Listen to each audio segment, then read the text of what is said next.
Perkara dua Parlimen, Tan Sri, yang pengurusi.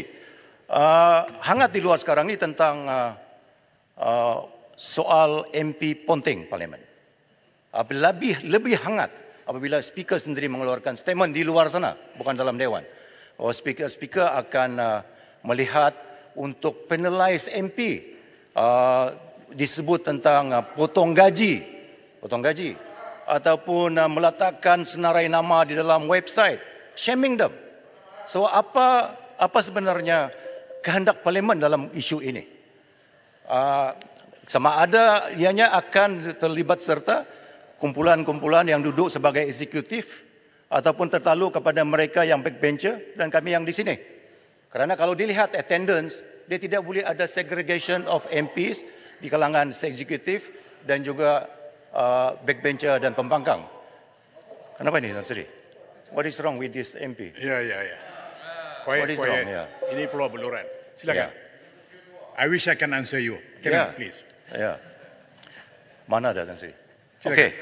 Jadi soal attendance ini perlu dilihat dan dibincang secara terperinci. Dia tidak boleh dibuat secara unilateral, secara bersendirian oleh speaker. Perlu melibatkan. Kerana kita ada peraturan masyurat. Kita ada jawatan Dewan kan. Kita ada peraturan masyurat 13 contohnya. Apabila peraturan masyurat ini dibentuk oleh Parlimen dulu, dia tentu mengambil kira isu attendance. Sebab tu dia tidak rigid di dalam peraturan masyurat, tidak rigid. Sebenarnya kita boleh bersidang 3 orang dalam Dewan. Boleh bersidang 3 orang. Tetapi jika dimaklum kepada speaker, kurang daripada 26 orang, barulah isu quorum ditentukan. Jadi maknanya dalam peraturan masyurat ini, isu quorum, isu kehadiran telah pun diadres tetapi tidak secara rigid seperti yang dikehendakkan oleh speaker. Sama ada speaker ingin mainkan peranan sebagai saya tak tahu bagaimana speaker melihat kehadiran ini. Boleh tanya mana Pago, mana Marang. Wait. You want full attendance in the Dewan every time Dewan bersidang? Sama ada nak tengok semua full 220 orang attendance dalam Dewan. Sebab itu kita ada peraturan masyurat 13. Sebenarnya isu attendance ini daripada dulu. Sejak saya masuk Parlimen 23 tahun dahulu.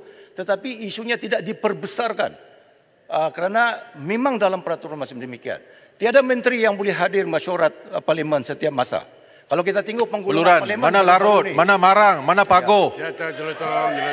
Kalau kita tengok penggulungan menteri baru-baru ini, 3 orang menteri campur seorang menteri yang belum dilantik tidak hadir menggulung Parlimen pada peringkat dasar bajet baru-baru ini.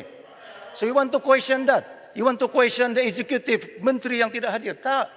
Because itu adalah sebahagian daripada tugas mereka juga ada di luar sana. Dan sebab itu dalam peraturan masyurat dia relax on this. Tetapi saya tahu kebertanggungjawab ahli Parlimen untuk hadir Parlimen. Saya setuju bahawa semua ahli Parlimen mesti hadir Parlimen. Tetapi kehadiran juga subjektif, Tan Sri yang pengurusi.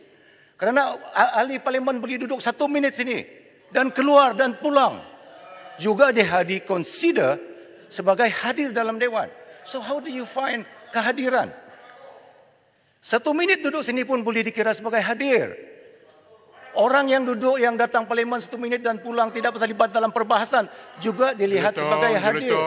Sebab tu kita kena define dalam melihat isu ini. So bila speaker sendiri membuat kenyataan di luar sana, bila Parlimen membuat kenyataan di luar sana, bahawa isu ini menjadi panas dan kita ahli-ahli Parlimen, both of us, dilihat sebagai ponteng Parlimen tanpa sebab dan dilihat kita sebagai tidak mewakili kehendak rakyat yang kita wakili. That image perlu diperbaiki, speaker. Sebab itu kita ada peraturan masyurat yang relax on attendance. Dan tidak boleh dilihat kita, tapi minister pun. You want to see 220 ahli Parlimen duduk sini? No, it will never happen. Sebab itu tidak boleh diperangkatkan. Saya setuju bahawa ahli Parlimen mesti hadir.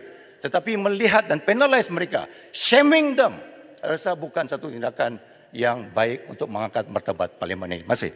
Baik, saya terpaksa respon kepada Beluran. Saya berucap menteri akan respon. Baik. Ya. Sebab saya akan sebut gini Beluran.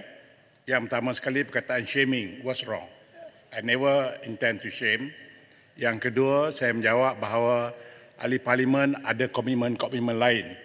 Tak semestinya mereka pasti ada di sini. Tak semestinya baca report tu betul-betul. Tidak semestinya semua ahli parlimen harus ada di sini kerana mereka ada tugas lain. Namun pun begitu, apapun juga cadangan akan dibawa ke jawatankuasa peraturan mesyuarat. I'm very clear of that. So I don't mean to shame you. I know. I do not mean to shame you, sir. Sebab tu saya kata, bila statement tu dibuat oleh speaker di luar sana, public interpret lain. You kena baca Public entirety. interpret lain. I understand that. I see that 10 years. Saya tahu. Saya Tetapi tidak sebab tu ada- public interpret because it comes from the speaker of the house. Ya. Saya tidak ada kuasa untuk berdebat. Jadi saya jemput sekarang Tan Sri Speaker, bayan baru. Tan Sri Speaker, sekejap. Sebelum Tan Sri Speaker teruskan, saya sebenarnya nak bertanya mengenai usul merujuk ahli parlimen Langkawi ke jawatankuasa hak dan kebebasan parlimen. Saya nak mahukan. Setelah saya dah terima. Dan saya akan beri jawapan kemudian. Bila ya? Oh, tak boleh tanya lagi itulah. Baik, saya jemput bayan baru. Tan Sri Speaker, saya minta maaf. Di peraturan mesyuarat ke apa? Peraturan mesyuarat. Berapa tu? Peraturan mesyuarat berapa? Peraturan mesyuarat 36. 36 berapa dah? 36.6. Saya merujuk kepada kenyataan Yang Berhormat Beluran. Saya terpaksa bangun untuk mempertahankan Tan Sri Speaker sekali lagi. Kerana dalam ucapan ini perkara serius, jangan main-main. Beluran telah membuat kenyataan-kenyataan, membuat sangkaan jahat terhadap Tan Sri Speaker. Tan Sri Speaker bukan berada dalam keadaan untuk mempertahankan diri. Tan Sri Speaker memang kata betul, bukan dalam keadaan untuk berdebat. Tapi beluran kena baca dulu intipati berita yang telah disiarkan, bukan menghentam saja. Ini menurut tindakan tingkah laku Ketua Pembangkang. Baik. Terima kasih. So saya minta supaya beluran hati-hatilah. Jangan menghentam begitu saja. Baik. Terpayah angkat kaki sedemikian rupa. I know, I baca peraturan mesyuarat. No. Saya berbahas. Tapi jangan saya berbahas. membuat Saya kenyataan bukan berbahas terhadap dengan speaker. Saya tak Baik, berbahas saya dengan buat speaker. keputusan Beluran, Ya. Jelutong, saya buat keputusan apa juga ungkapan Beluran itu tidak bermaksud untuk menghentam saya. Period.